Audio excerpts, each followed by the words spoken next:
البته الله سبحانه و تعالی زندگی از دو انشاءالله خدا خواهد جوان عبارت است.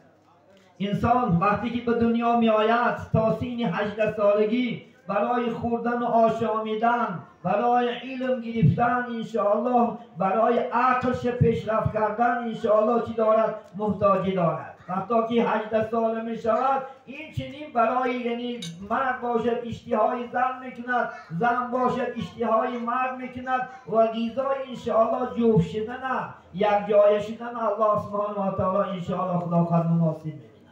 برای همین وظیفه ما پدرها چی است؟ ما خدا خواهد تا سین 18 سالگی البته بچه ها و دختران تربیه های خوب کنیم، وظیفه هاشون حقوق هاشون رسونیم.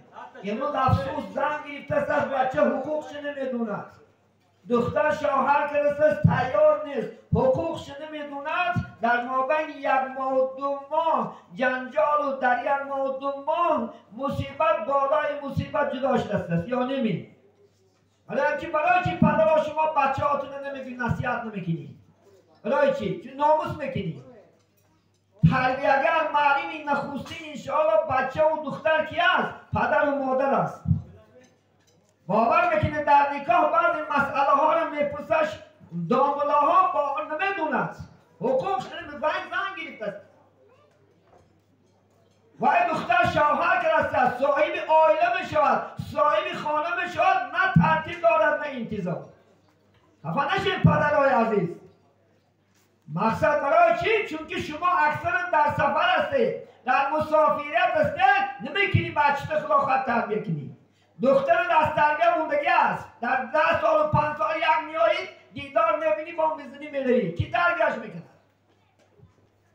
امروز از تربیه بالکل جامعه دور شد. این گناه ها، این فساد ها، این عرقخوری ها، این زناگری ها، این فالبینی ها، این پلاسنت ها، این دزدی ها، این دروغچگی ها از کجا است؟ از بی‌تربیتی است. عرب ها بیکار نمیگن که کیف یکون المربی تکون المربا. تربیه کننده چی خیر باشد، تربیه کننده همون خیر بشد. عزیزی من شما و 18 سال تربیه کنید مولا نه، تا سین 7 سالگیش پدر مادر تربیهش کند. 7 شید بعد مکتب میرد، بعد نزد ایشان استاد میرد. تا 7 سالگی چی کاری کردیش میکنیش؟ بچه میگه نظیر نهال است. عزیزی من یک نهال امروز نشینونی برای نهال تربیه کردن هر روز اعتبارش میتی، هر روز میبینیش خواهش میبندی، در بخش آخرات میبندی، در بخش شب و روز کار میکنی که میوان میگیری موزید دلیل بشود. نیکی انسان در چه برای چی تربیه نمیکنی؟ برای چی بچه ها و دخترات نه تربیه نمیکنی امروز؟ و یک امید با دنیا میاریش و یک امید لیکن از تربیه دور است. عزیزانی من چشمات نکشاید، ما دنیا کور کرد، پول و مال و چیز و چاره و کور کرد از تربیه دور شده است. آداب بودگی چیز نیست. من در کوچه ها بین آداب بودگی بین دختران است. امروز بالکل دختران به شرم شدن، به حجاب شدن، لباس های برهنه دارن. امروز ما ناموس بکنیم، مردها امروز ناموس بکنن از لباسی پوشیدگی دخترهای شما، لباسی پوشیده زنهای شما. برای پیغمبر بیکار میگفتی زمانی میشود که کاسیات و عاریات لباس پوشیدگی لیچکا میآید، لباسش میگه وظیفه خیش اجرا نمیکنه. بیچاره دختر حجاب کرده، سبکه همون حجاب شود، حجاب کرده تمام وجودش میتابد. اما حجاب است، حجاب شرط و زمین است که لباسش کشاد باشد. همون لباسی که پوشد که اعضای زنش نمایان نتید، همین حجاب بگن. حجاب که تمام وجود زده بومگی است. تاش به حجاب کرد و حجاب نصف است و کاسیات و عاریات نمیدهد، لباس پوشیدگی لیچکا.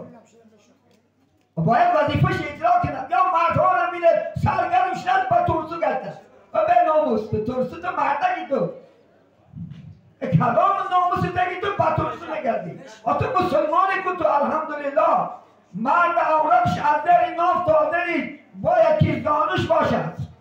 با بطریکا با ریجه هایی که شب خواب روک است در کوچه ها به ناموس گشت است. ناموس هم در کار است. یک بار به ناموس شده میم کنه.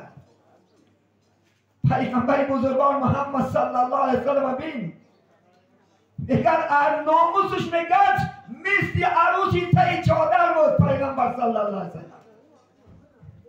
الحیا من الایمان، حیا از ایمان است عزیزان من. ناموس کردن از ایمان است. همقدر ما به ایمان شدیم، همقدر مسلمانین صورت بموند از خلاص، سیرت بگجا شد.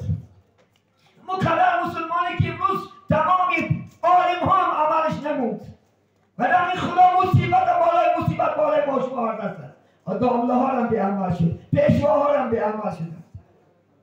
هرچند میگوی باید که بیش شود بد شد است. هرچند نصیحت ها، هرچند الحمدلله جناب عالی دین برای ما شما کشاده داد، برای پیشرفت کردن عقیق در دست میدود. این جوان ها را بینید، عبادت ها، سریلیچ، کنیلیچ، تمامی سنت ها را ترک دارد. زنهای ما شما را بینید که کتابی هم نکنه دینه. پدر شما سهره، خدا قرآن شما را معرف میکند. اعوذ بالله من الشیطان الرجیم. الرجال قوامون علی النساء. ما مردها را تربیت کنند آفردیم در بالای زنها، در بالای فرزندها، در بالای عائله. همون قدر به مسئولیت شدید. باور میکنید امروز 18 دورمده است، کلمه لا اله الا الله نمیدونه به چه مسلمان است. کسی که کلمه لا اله نمیدونی گرچه نماز خونی نمازت قبول نیست. اول تو ایمان آوردن در کار، اول الله شناختن در کار. باید بگو که لا اله الا الله محمد، این از خونسالیش کو، از گهواره باید تعلیمش نیست، از گهواره تعلیمش نیست. عزیزان من این روزه سین 18 اومدنه، از گهواره علم طالحت است. گر خواهی شوید در جهان